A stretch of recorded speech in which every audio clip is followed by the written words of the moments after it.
And we are recording. So we are continuing the discussion of Tamar, and actually several women named Tamar uh, in the Bible. There were two major Tamar stories, and I think we briefly read both of those stories last time. So, but just to do a quick recap, the first story has to do with Judah and his son. Judah has a son. Judah gets married, has three sons. The first son marries a woman named Tamar, and he dies. So, according to Torah law and Levirate marriage, then Tamar is obligated to be married to Judah's second son, Onan.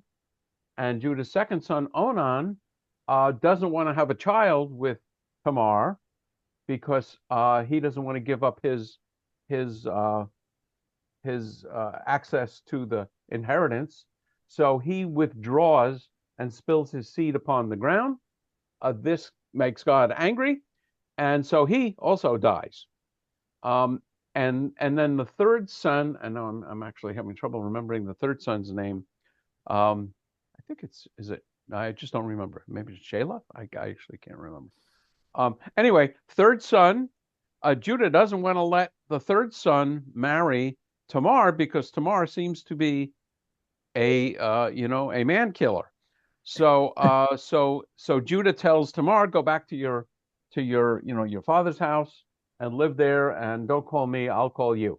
And he never calls her, even though under Jewish law, his third son was actually Tamar is technically betrothed to the third son. So Judah's wife dies. Judah goes to shear his sheep, and on the way he meets what he thinks is a prostitute, and the prostitute is actually Tamar dressed up as a prostitute, and basically he has sex with her, and she says, what will you give me? So I'll give you a a lamb from the flock, but I don't have one with me.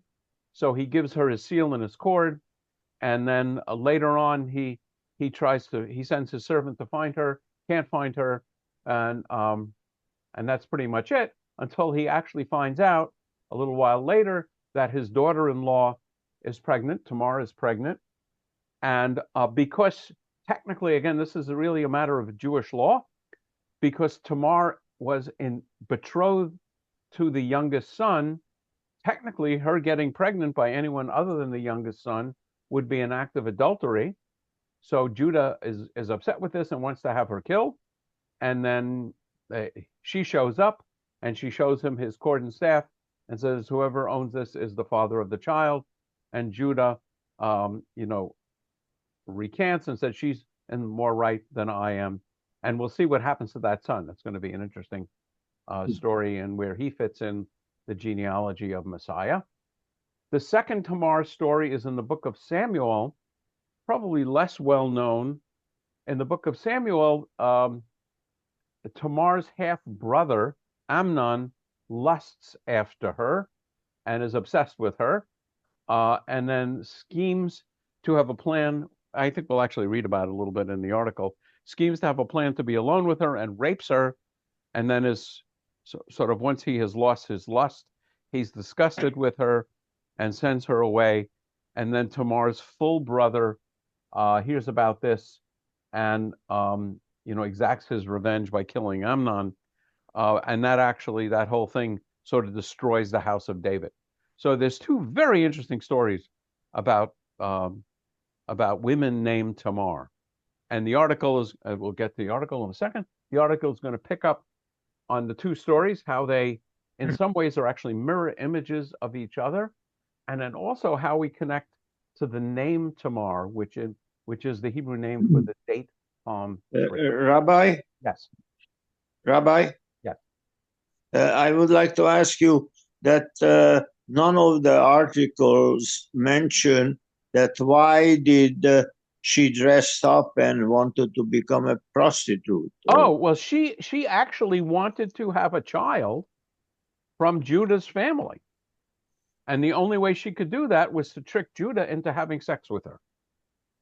Actually, you're right. It doesn't say it explicitly, but that's the understanding. Oh, She okay. was due to have a child by that family, If she and was in it for the payment just to get pregnant, why would she ask him for payment if the it oh, was, because Judah wouldn't have sex with her unless he thought she was a prostitute. I see. My thinking was just that it's sort of where somebody would be willing to pay to do something but wouldn't be willing to do it without paying. That you would think if you want somebody to do something, making them pay is usually not the way to encourage them. Okay. Um, I won't comment about the business strategies of the prostitution industry.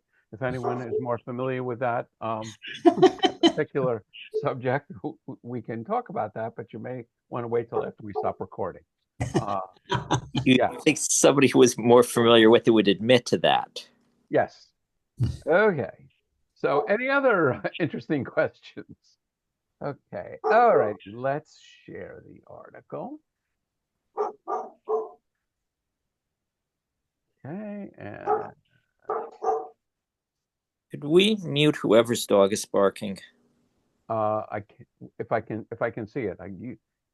As I was putting the article on, I lost the screen. But when I see, yeah, if it's your dog barking, please mute yourself. Okay. So now we're going to get into the question of connecting the two tales about the two women named Tamar. So I'm going to try and give Joanna a little bit of a break. She read the entire time on Monday. So would anyone like to read these pages? We'll start a little bit. Okay, thank you, Paul, aka Baruch. Yes. The Tamar of Genesis 38 is, in some sense, the Tamar of 2 Samuel 13 through the looking glass. Judah's Tamar, rendered powerless, uses Judah's sexual desire to right his wrong at precisely the moment he leaves for sheep shearing. Amnon's Tamar is likewise rendered powerless, but in contrast, it is Ammon's sexual desire that renders her powerless. Yeah, so when they say through the looking glass, it's a fancy way of saying a mirror image. Okay, keep going. In Samuel 2:13, Amnon lusts after his half-sister Tamar. With the help of his friend Jonadab, Ammon devises a plan to be alone with Tamar. That's not in there, by the way. He feigns illness and asks her to wait on him in his chamber and seizes her.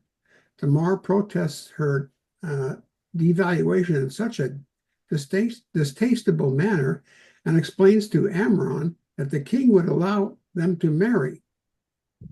But Amnon rapes her in any case, and having done so, is immediately relieved of his lust and banishes Tamar from his presence. Robbed of all agency and her value diminished, Tamar goes about wailing, performing ritual acts of mourning, placing dust on her head and tearing her garment.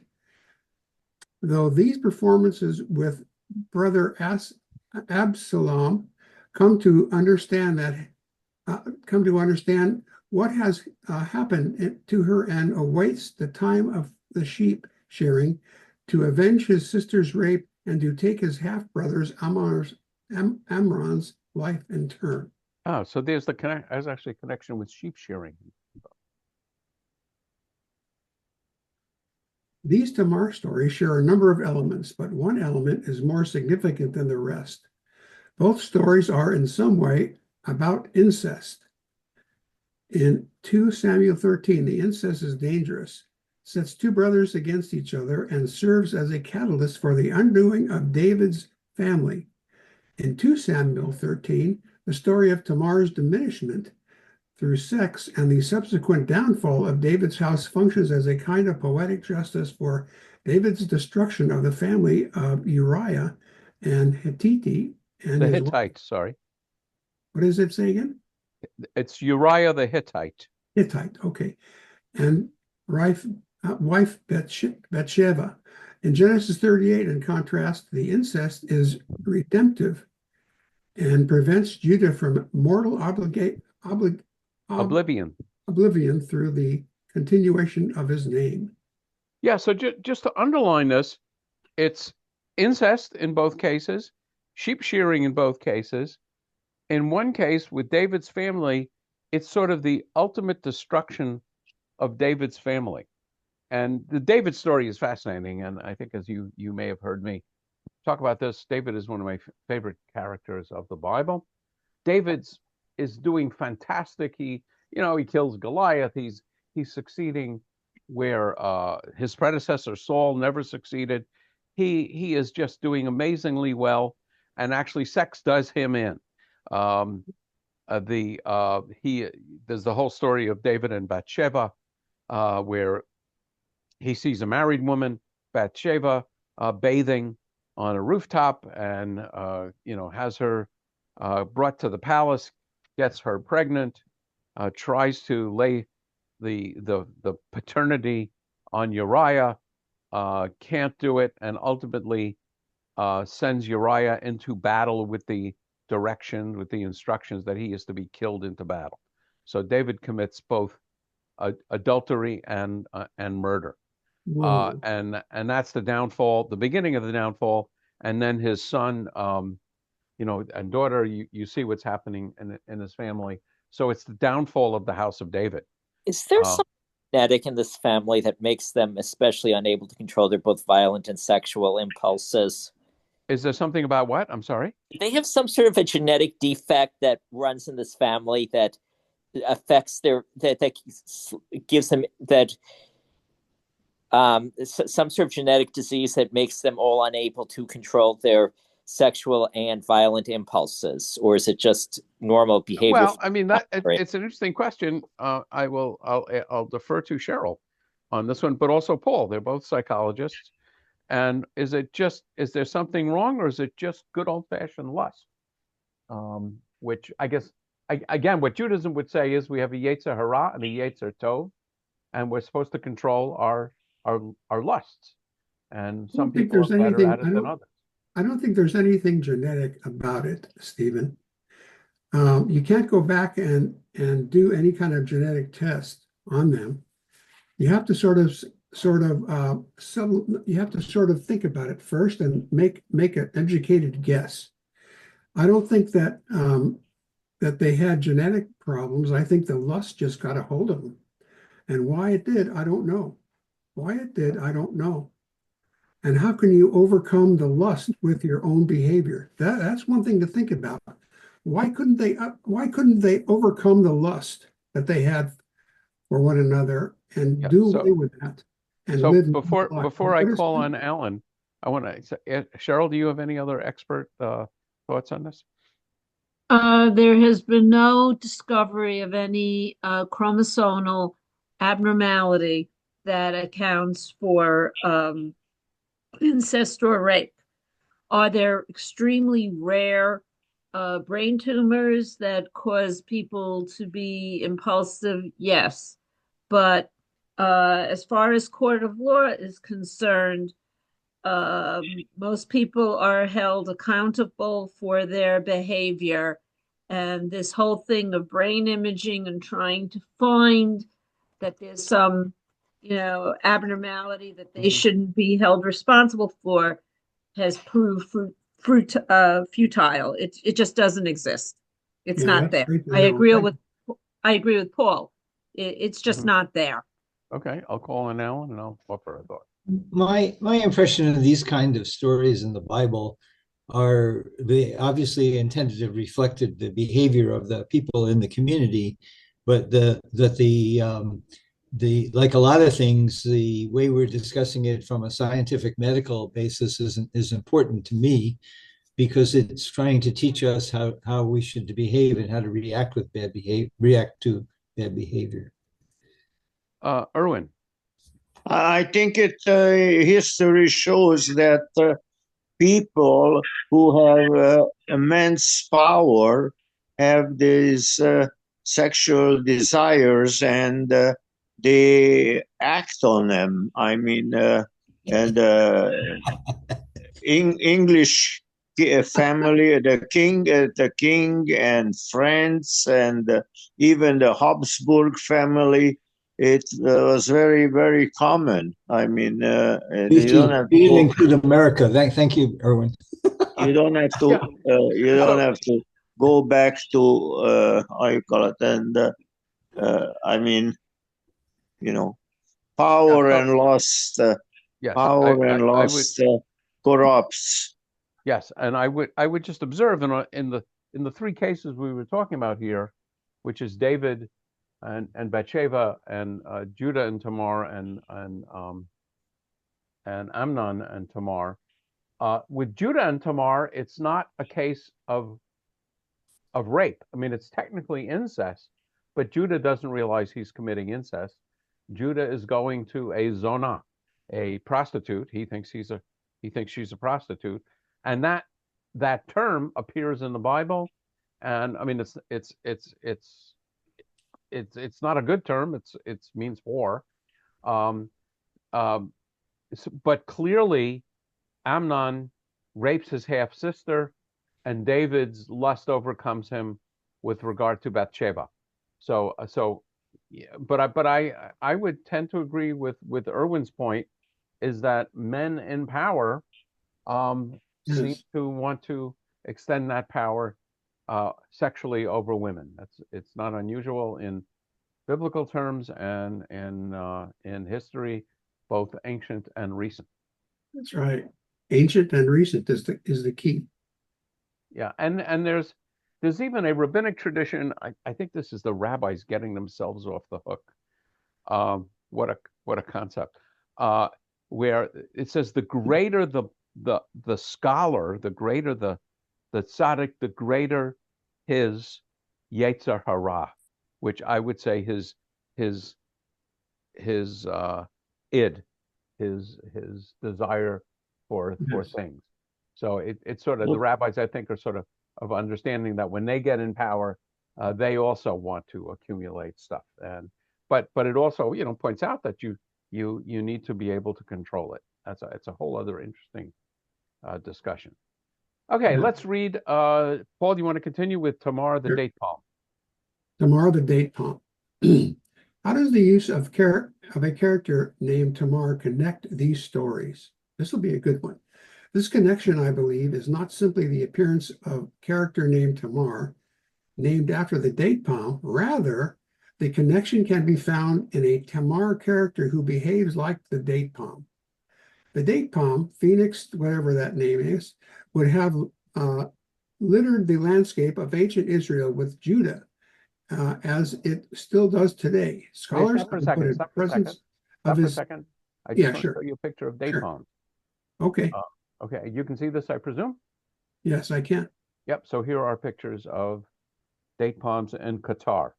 One tree can bear more than 1,000 dates, so that's interesting. Okay. And it can last a couple thousand years in some examples too, right? Well, I don't know if the trees last 1,000 years. I know there have been seeds preserved for that amount of time. Well, a couple of thousand years would be like a million or something dates, because there's 365 dates in a year. Okay, thanks, Stephen. There's a picture I took in the Arava Institute in the Negev that I would recall being its special category is this has been producing tree dates for 2,000 years. Okay. Okay, let's continue. Scholars have noted The presence of this botanical motif in iconography, iconography, and symbols. stylized in Iron Age architecture, features like columns. But the date palm may not have only functioned as a botanical motif in Iconography. Icons iconography. are sort of symbolic representations of important things. So iconography is this sort of idea.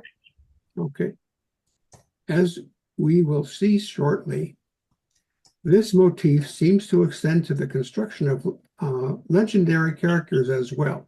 Yes, Tamar on the surface is beautiful, stately, desirable. Readers may have failed to consider the Tamar beneath the surface, that is, how the unique root system of the date palm functions on this botanical motif. Okay, so I'm going to actually, let's see if I can just blow this up a little bit. You can see what they're talking about. They're going to talk about the root structure of the date palm of the Tamar. Okay, I'm going to back out a little. What does that have to do with anything? The root structure. You will see, Paul. Wow, that's interesting to understand this. Yes, that's why I selected this article. Beneath the ground, her roots spread out widely. Some say as far out as the fronds above, and that's very true. Sometimes the roots do that. Okay, you can see it here. The root structure is the same as the frond structure. That's right. While some trees will have roots that widen as the roots deepen, the date palm will always have wide roots, no matter how deep these roots go. The roots therefore take up more space as young trees than other types and can be invasive if not given sufficient space. Now that's a good sentence. Invasive, can be invasive. This is part of it, I think. The internet is full of forums with advice to gardeners and homeowners on how to prevent damage to one's piping system or decking from invading palm roots. One can imagine if the roots of date palms are significantly invasive to cause damage to metal pipes and decking, they can also pose a threat to the root system of nearby trees. And we know this is not simply a connection imposed upon by this creative modern reader. Early interpreters seem to have thought similarly. Okay. Sarai. I'm going to read a little bit. I feel like. Okay. Sarai and the date palm in the Genesis Apocryphon. Apocrypha are texts from ancient times which are added. They are not part of the canon. They're not part of the official Bible. Jim, you know very well there's something called the Apocrypha in a Catholic Bible. These are ancient Jewish texts which the rabbis, for one reason or another, decided to keep out of the Hebrew Bible. And the early church, because these were Jewish writings in Greek and part of the Septuagint, the Greek translation of the Hebrew Bible, the early church, and now is represented by Catholics, Russian Orthodox, Greek Orthodox, and so on. They never got the memo from the rabbis that they were kicking these books out of the Bible. So the Catholic Bible will have a bunch of extra books called the Apocrypha. The Protestants, who pretty much assumed anything the Catholics would do was a mistake, didn't accept the Apocrypha. Of course, the Protestant, the Protestant texts are coming 1,000 years later. So basically, there's something called the Genesis Apocryphon, which I've never heard of until I read this article. It's an Aramaic text among the Dead Sea Scrolls, which scholars name the Genesis Apocryphon, telling some material from Genesis in the voice of legendary protagonists. In this text, the story of Abram and Sarai in Egypt in Genesis 12 is retold in the voice of Abraham. In the biblical account, Abram's strategy is to avoid death at the hand of the Egyptian Pharaoh, was to pretend that he and Sarai were brother and sister. I think most of you are familiar with this story. That way, Abram would not be killed so that Pharaoh could have the beautiful Sarai for himself. Instead, Abram, as Sarai's brother, would be paid a handsome bride price. But in the Genesis Apocryphon, this strategy, that Abraham and Sarai should pretend to be brother and sister, comes to Abram in the form of a dream. Abram dreams that Sarai is a Tamar, a date palm, and that Abram is a cedar. In the dream, Sarai, as Tamar, wraps her invasive roots around Abram's, thereby saving him. As mentioned previously, the roots are so wide that they can invade surrounding flora. The Tamar character in all these stories is a woman whose presence is invasive, disruptive, and sometimes destructive. What the story of Tamar in Genesis does so beautifully, as does the story in the Genesis Apocryphon, is to show how disruption of norms can also save them at higher order. Yeah, we're going to get into this now. Breaking with patriarchy to save it. Jim. You're muted, Jim. Jim, you're muted. We can't hear you. My apologies. Could you reread that last sentence? Sure. What the story of Tamar in Genesis does so beautifully, as does the Genesis Apocryphon, is to show how the disruption of norms can often save them at a higher order. And that's what the next paragraph is going to discuss. But basically what's going on is Tamar in both of the biblical Tamar stories is very disruptive. In the Judah story, it leads to the preservation of Judah's line. And oh, by the way, we're Jews. We are not Issacharites, and we're not Rubes, and we're not Zebulons, and we're not, Simeons, and so on. So Tamar in the Genesis 38 story is going to save the line of Judah. And Tamar in the Second Kings story is going to disrupt the line and life of David. So that's the contrast. How was Sarai a Tamar? Okay, yeah. So that's a very good question, and I never heard it until I read this article. Okay. So what they're saying is there was a story. I would say it's a midrash, and the midrash was discovered in the Dead Sea Scrolls. So this is a story that was lost to the world until the Dead Sea Scrolls were discovered, a little bit less than 80 years ago. And there's a story in Aramaic, and it tells the story of Abram. Remember, Abraham is Abram until he enters into the covenant with God. And there is a story in Genesis, in the Bible, of Abram, that a Pharaoh is attracted to Sarai, and Abram pretty much concludes that if the Pharaoh finds out that Sarai is married to Abram, the Pharaoh is just going to kill Abram. So instead, Abram pretends that Sarai is his sister, and so he won't be killed. And one of the things pointed out here is he'll get the bride price for selling Sarai to Pharaoh. And so this story that was discovered in the Dead Sea Scrolls suggests that the idea to Abram came in a dream, where he dreamed that Sarai was a Tamar, a date palm, and that her protective roots would protect him as a cedar. So that's the connection. Thank you. And the author is just pointing out that this idea of Tamar is not only in the stories we find in the Bible, but in another really ancient story. Alan. I don't know very much about what I'm sorry, blanked out the Dead Sea Scrolls. Dead Sea Scrolls. But so then my question is that this story that is spelled out there is not in a biblical book, like a biblical chapter, which I was led to believe some of the Hebrew pages in the Dead Sea Scrolls are actually, they confirm what's in the Torahs we have today, right? That's part of Okay, let me comment. And by the way, the Dead Sea Scrolls, I know, Alan, you're in Northern California, or at the Reagan Library now. There's a touring exhibit. The Dead Sea Scrolls has lots of scrolls, including bits of text from every book in the Bible, I think, except for Esther. But there are also a lot of other scrolls that are not in the Bible and were completely unknown until the discovery of the Dead Sea Scrolls.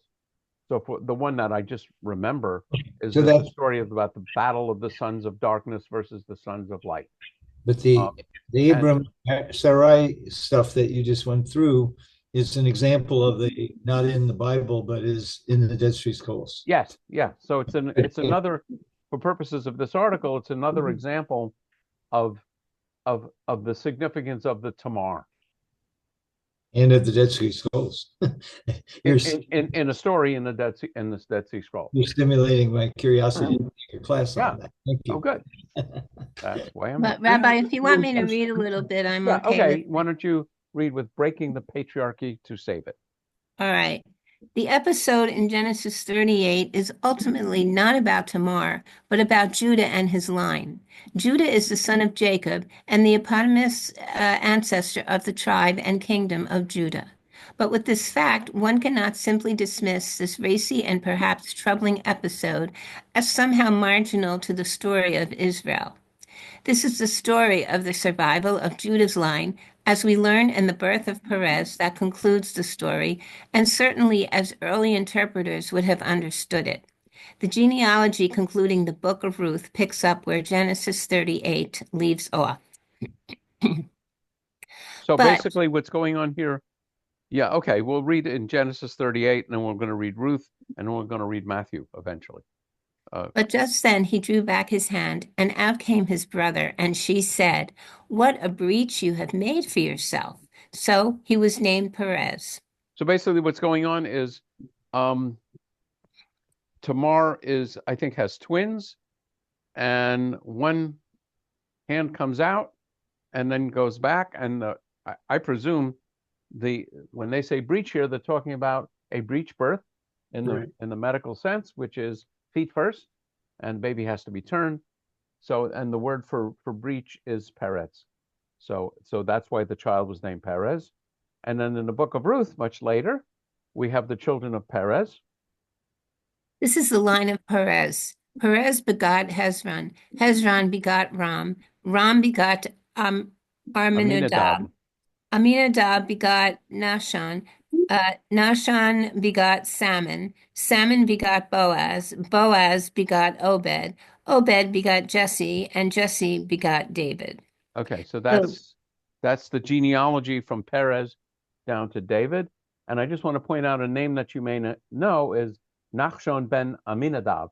For those of you that are interested in, or that are familiar with this midrash, there is a midrash that when Moses was calling upon God to split the sea wasn't splitting until Nachshon ben Aminadab, this person, jumped in, even though it hadn't yet split. So it's by his faith that God basically saves him and splits the sea. If you're into these stories, that's a name that pops out a lot. Okay, Not just one only more is line. King, oh, sorry. Go Not ahead. only is King David a descendant of Ruth, a Moabite who saves an important lineage, David's line goes all the way back to a much more brazen woman, to Tamar, who appends all cherished norms in Israel to ensure the survival of Judah. Okay. So, Alan, you have your hand up, but I assume that's from. Oh, no, sorry, my mistake. No problem. So I just want to point out, and maybe we will end early. I presume, well, I don't know. Can you see the book of Matthew here? Okay, Yes. good. Paul, you have your hand up. No, I wonder, maybe I'm not putting this together. What do the roots have to do with it? I know there's What does what have to do with it? the roots of Okay, well, yeah, we're going to see this. Actually, we can see it in the genealogy, but I will just remind you. You remember the book of Ruth? Yes. Ruth is a Moabitess, right? She's from the tribe of Moab. And in Deuteronomy, there is a statement that no one from the tribe of Moab should ever be admitted into the Jewish people. I see. But Ruth and her sister Ruth and her sister Orpah marry two Israelites. I think they were from the tribe of Benjamin. Basically the guys die. There's a lot of guys dying in this Bible. The guys die, and Ruth ultimately follows her mother Naomi and is sort of imaged as the first convert. And then Ruth ultimately marries Boaz, and Boaz has a bunch of children who's going to result in David, and we'll see that in a second. And the thing that's so interesting is Ruth should have never been able to marry any Israelite, right? In Book of Deuteronomy, expressly forbidden. So the rabbis get around this by saying it's the Moabite that can't be admitted, but a Moabitess, namely a female Moabite, can be admitted. But the one thing that I love pointing out, especially to Christians, is the genealogy that is in the opening of the book of Matthew. And it's mostly men. And so I've highlighted the only women that appear in this genealogy. So, here we got Abraham, Isaac, Jacob, Judah, and his brothers. Judah was the father of Perez and Zerah, whose mother was Tamar. Okay, so there's a woman, Tamar. And then Perez, Hezron, Ram, Aminadab, Nachshon, Salmon, father of Boaz, whose mother was Rahab. Anybody remember who Rahab was? Yeah, the prostitute. A prostitute, right? Rahab is a prostitute. Joshua? Yeah. I'm sorry? Didn't she help Joshua? Yeah, she helped Joshua. She was running a house of prostitution in Jericho, and Joshua sent a raiding party into Jericho, and Rahab hid the party and preserved their lives. But anyway, there's another woman, Rahab. So we have Boaz, father of Obed, whose mother was Ruth, and there's another woman, Ruth, who was a Moabitess, should never have been in there. So let's keep track here. We have Tamar, who basically seduces her father-in-law and has a child by adultery. Then we have Rahab, who's a prostitute. And then we have Ruth, who's a Moabitess, who shouldn't be in the line at all. And Obed, the father of Jesse, and Jesse, the father of David. And David was the father of Solomon, whose mother had been Uriah's wife. This one takes the cake. Not only is she one of the women in the story, but you would expect to see Solomon, whose mother was Bathsheba. But the text isn't going to even be that subtle. The text doesn't use her proper name, Bathsheba. It uses probably in Hebrew, Eshet Uriah, who was Uriah's wife, okay? And then we have more guys, Rehoboam, and so on, Jehoshaphat, and so on, and so on, and so on, and so on, until we get to Mary. So the point is, I'm not going to disregard Mary. I am going to disregard Mary for purposes of this Jewish discussion. My professor of Midrash would say that this was clearly a Jewish Midrash that Matthew picks up on, and Matthew is considered to be the most Jewish of all of the Gospels. So, but the fascinating thing for me is the fact that the only women here in this story are women who really shouldn't be genetically involved in the line of David, never mind the line of Jesus. And I think you've probably heard me say this. Well, let me ask you, what do you think's going on here? Why do we have all of these rather strange couplings? And by the way, why, just to refresh your memory, why shouldn't a Moabite be admitted to the house of Israel? Moab was the child of Lot and his daughter. So another case of incest. In fact, Moab means from daddy, a great name to give a child of incest. And of course, the Moabites were enemies of the Israelites. So probably that story from Genesis about Lot and his daughter was just a not so subtle way of putting them down. So you have all these sort of strange couplings. I have this talk that I've given, some of you may have attended it, which I call, depending on how Jewish my audience is, if it's a really Jewish audience, I will call it Mamzers and Mashiach. Some of you will get that. Mamzer is an illegitimate child. Mashiach is the Messiah.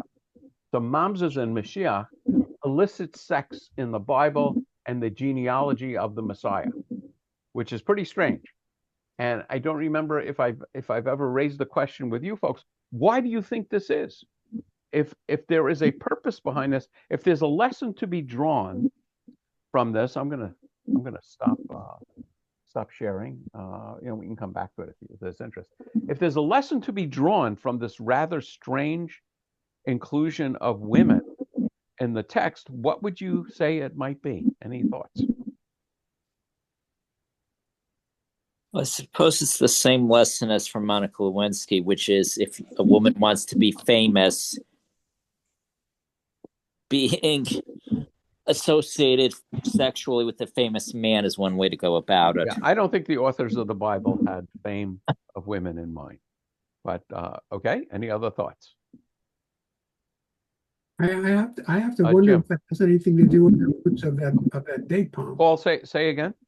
I wonder if it has anything to do with the roots of that date palm. If the roots have to play a significant part of this whole thing. I mean, what did So not all these women are named Tamar, Right. but these are women that play a disruptive role in the biblical story. I would say that every one of these women are strong, independent, and change the sort of natural order of things. I hadn't thought about that, but I agree with that point. Yeah. Uh, Because Okay. if you have I'm sorry, if you have a date palm in your yard and you see the dates fall and you eat them, that's fine. But if you see some plants dying because the root of that date palm goes out and circumvents the plant and kills it, it can just kill it. You can take all the nutrition away from it. So I think the date palm and the dreams have to do with something about what's going on here. I think that's Yeah, it. so I mean the point I get from this is what looks like just an ordinary tree can be very invasive and disruptive Exactly. That's right. of the situation. That's And I right. would say all of these women named Tamar are strong and disruptive. In some cases, disruptive for good, because the Tamar of Genesis 38 results in the continuing of the line of Judah, which all the kings of Israel are supposed to be from the line of Judah, including David and including the Messiah. So you can argue that Tamar is responsible for the line of the Messiah, whether you're thinking David and a son of David someday, or Jesus. Jim. I think Matthew may have been continuing the theme in the Hebrew Bible of bad people or flawed people and flawed families all trying their eventually doing God's work. And now we have these flawed people who are going to make the Messiah, who are going to bring Jesus. I think, you've said if you want the best parental story is don't do anything that the families in the Bible do. In Genesis.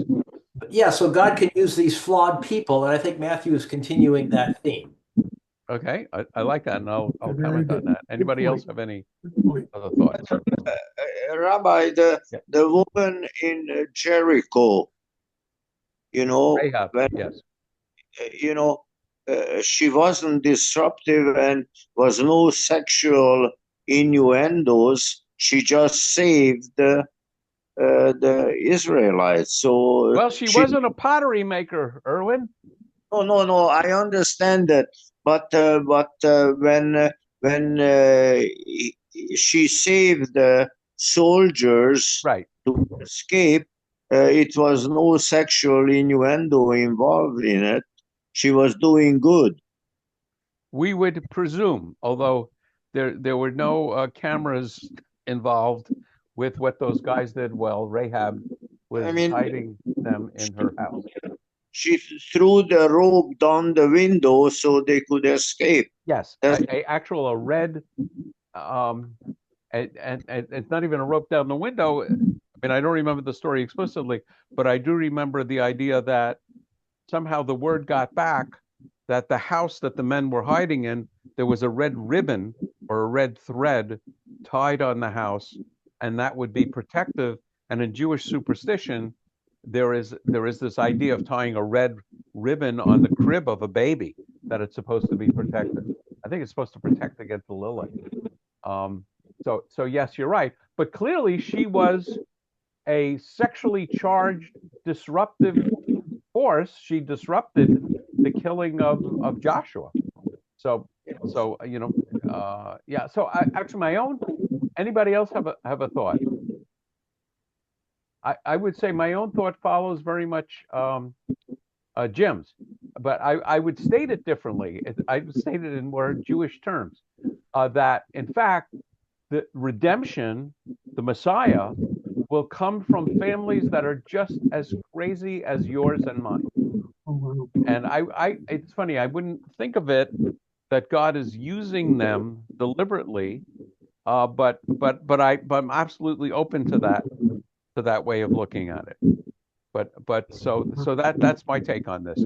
It's a way of subtly reminding us of not to look for perfect ancestors that and you don't say you don't draw the lesson because my father was rotten, because my mother was rotten, my brother's crazy, that I can't do anything good. That redemption is going to come from families and people with as strange a background as those that we all cherish. That's a good analogy. Very good analogy. I like that one. Redemption Hold on, comes I'm Erwin, I'm going to mute you because there's background noise. Paul, say again. It's a very good analogy because I think lots of families have that same kind of idea. And Yes. we all go through, some families go through that kind of thing. Yep. Yes. And you know, I have the benefit of doing about 600 funerals, and I get to meet 600 families and actually get to know them well. Yeah. And it is not at all unusual. I will ask a very simple question: who are the surviving family members of the person that died?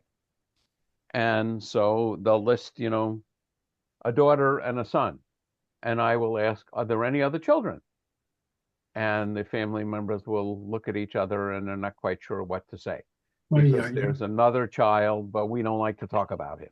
And they haven't had any contact. So all I'm pointing out is, and I'm sure, you know, Paul, in your practice, and Cheryl, in your practice, it's not so unusual. It's not. No, it is not. And I would say in Jewish terms, you know, the people in these families can still do their part for making the world a better place. And in Jim's terms, God can and would still use these people to make the world a better place. I actually don't think there's that big a difference between those two ways of looking at it. And I do think that this genealogy makes that point. And I have to say, one of the great pleasures of my life is showing this to Christians. Because first, it's your Bible, it's not mine. And second, it's not exactly hidden. It's the first chapter of the New Testament, right, Jim? First chapter of the New Testament. When I start talking about some of these things, I say, let's open the New Testament and take a look. You know, Pastor, take a look. You know, what are the women you find in the genealogy of Jesus? It's hysterical. I just love doing this. But maybe that's a little perverse on my part. Next time I see a priest, I'll ask him to forgive me. Okay, so it is a little early, but I think we're just about done. We will not meet next week. And I think it's just next week. Sonia and I are going to Mexico. Wednesday. Yeah, but I will be back on the 19th. Yeah, it has nothing to do with ashes. What? I'm sorry, I'm confused. Are we meeting on Monday and Wednesday, or just one day next week? Next week we are meeting on Monday only. Monday only. The following week we are meeting on Wednesday only, I think. Okay. I think the following week will. Oh no, maybe I'm back. No, I think now I'm confused. We're skipping one. Yeah, I'll send out emails. Watch your email. Okay. And if you log on to Zoom, I know several of you have. You've logged on to Zoom, and I'm not there. I'm not there in another 5 or 10 minutes or so. I think I can honestly say I have never been late for one of these sessions. So if I'm not there, feel free to log off. So thank you all for coming, and look forward to seeing you. Before you, as you go, I just want to correct what I said about the date tree. It was more what you said, Rabbi, that they found seeds that are 2,000 years old, and then the tree that I got to look at was grown from seeds. Yeah, it was germinated. It wasn't that old. It was yeah. I put it in the chat, but it was a few decades old. Yeah. Yeah, it's fascinating that the seeds can remain fertile for such a length of time. Yeah. One of the things that amazed me is frozen embryos. You know, I just it astounds me just from a medical point of view that you can cryogenically freeze embryos. These are fertilized eggs, human or otherwise, and then apparently thaw them and implant them, and they're okay. I mean, you know, try freezing your goldfish and see. I don't mean this. I'm still reporting. I don't mean this. I'm not. This is a hypothetical thought experiment. Do not try to freeze your goldfish. But It's just a anyway, mammal. It's a mammal thing. no, I have no idea. From the medical point of view, I don't have a I clue. was just thinking in the bird flu problem, maybe. But I do think Oh my there was an gosh. industry that got started where people were freezing themselves, kind of on their deathbeds and freezing their brains, and so anyway, it's just amazing to me. But there are many There's things. one place there's a one place in the United States that has a big building. I mean, it's huge, and they have every seed that ever lived in that building, and it's really low temperature, so it doesn't do any. The seeds Yeah, don't so they're do just preserving species. Yes, and it's so if we ever die out as a species, we can replant them and grow things again. But there's lots of seeds that don't ever grow again. They're not dead. They're just Apparently, frozen. Sonia and I a couple of weeks ago were in San Diego, Yes. where I conducted a wedding, and we visited the safari park or something. Yeah. And I don't know if it was there. Apparently, there are two white rhinos. I think they're white rhinos Wow. surviving in the world. Wow. That's the good news. The bad news is they're both female. Oh boy. The good news is they are actually going to be restoring the species because someone had the forethought to freeze sperm from the male white rhino before it died. Wow. So they are Amazing. going to try and save that species. Amazing. That's So, yeah. amazing. Science is so amazing. This is, off a little bit what you're talking about. But when I was in the hospital, I lost so much blood that I had to have a transfusion. I had a blood transfusion, 1 unit. And, it's amazing what you can do to keep the body maintained and stable. Yes. Yep. That's very Yep. true. I'm going to stop recording because